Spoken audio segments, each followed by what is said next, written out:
Сәлеметсіңдер ме балалар? Дүниетану сабағын бастаймыз. Бүгінгі сабағымыздың тақырыбы мектепке апаратын жол. Сабағымыздың мақсаты. Балалар, бүгінгі сабағымызда жол қауіпсіздік ережелерін білетін боласың. Және үйден мектепке дейінгі жол бағытын сызып үйренесің. Сабағымызды бастамас бұрын мен сендерге жұмбақ жасырайын. Қане, ойланып бірге тауып көрейік. Жұмбақ шешу.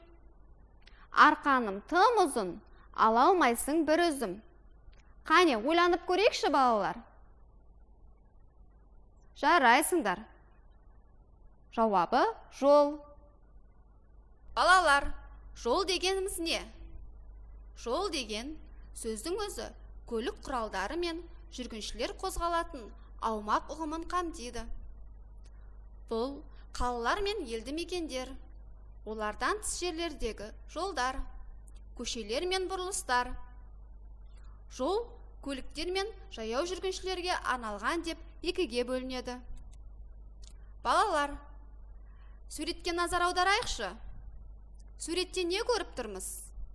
Қане, ойланайық. Жарайсыңдар балалар.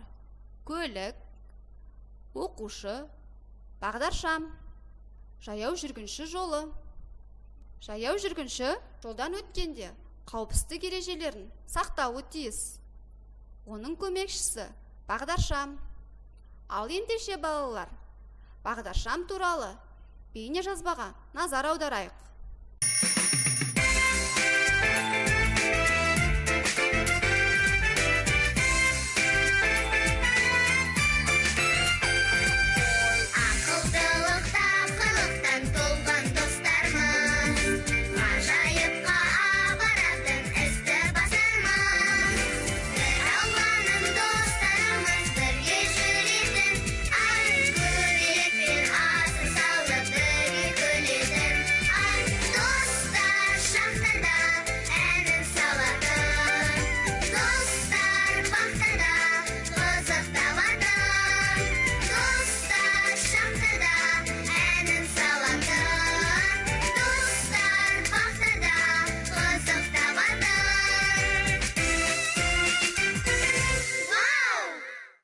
Жол ережесі.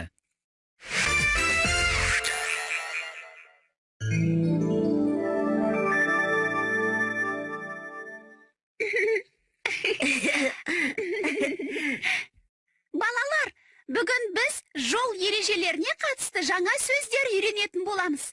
Сендер жол ережелерін білесіңдер ме? Біз жол ережелерін білеміз.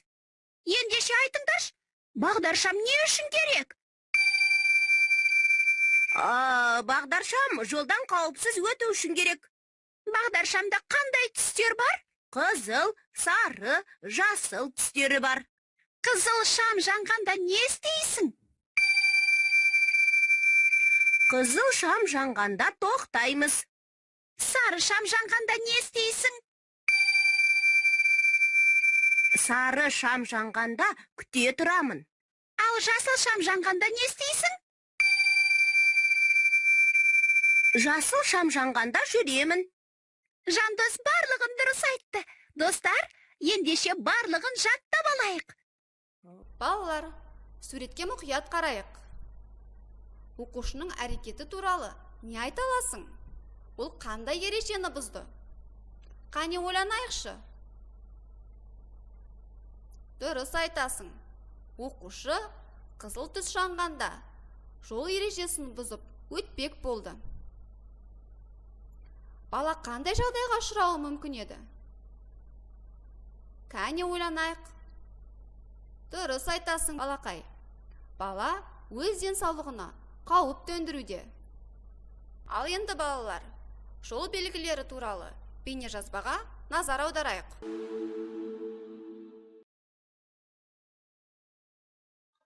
Балалар, біз бүгін жолда жүру тәртібін, жаяу жүргіншілердің қозғалысын реттейтін жол белгілерімен танысамыз. Және жол белгілерінің мәтінін түсініп, жолдан дұрыс өтуді үйренеміз. Кез келген жаяу жүргіншіге өткелі жоқ көшеден өтуге болмайды. Жолда жүру тәртібін сақтау қажет. Жол тәртібін сақтамау өте қауіпті. Жолда жүру тәртібін сақтауда жол белгілерін білу қажет.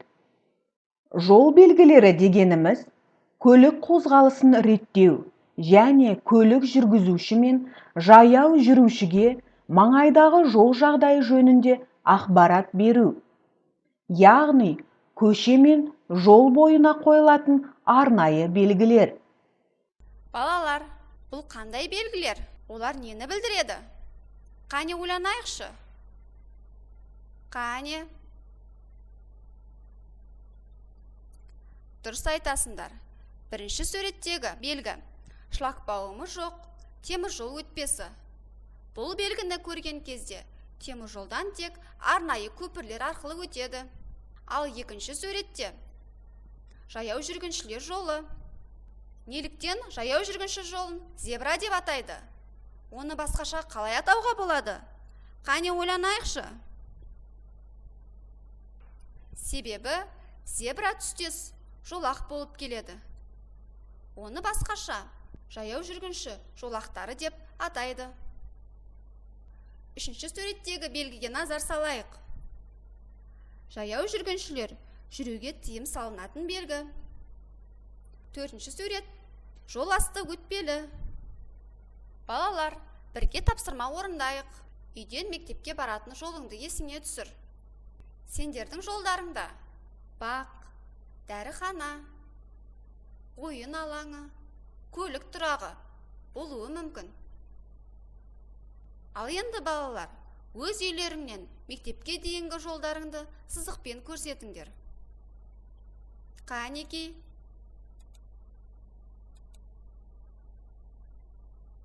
Жарайсыңдар балалар. Сендерде де осындай сызық пайда болды деп ойлаймын. Балалар, сабағымызды қорытындылау үшін дұрыс-бұрыс ойынын ойнап көрейік. Мына суретте көрсетілген балалардың іс-әрекетіне назар аударайық. Дұрыс белгіні жасыл түспен, бұрыс белгіні қызыл түспен белгілейік. Қанеки? Жарайсыңдар балалар. Жасыл түспен белгіленген балалар жол ережесін сақтауда. Қызыл түспен белгілеген балалар жол ережесін сақтамай, өз өмірлеріне қауіп төндіруде. Ал балалар, бүгінгі сабақ сендерге ұнады деген ойдамын. Егерде мен ештеңе түсінбедім десеңіздер, қызыл түсті таңдаңыздар. Маған әлі де түсініксіздеу десеңіздер, сары түсті таңдаймыз. Маған бәрі түсінікті десеңіздер, жасыл түсті таңдаңыздар. Ал енді балақай, бүгінгі сабағымыз осымен аяқталды. Сау болыңдар.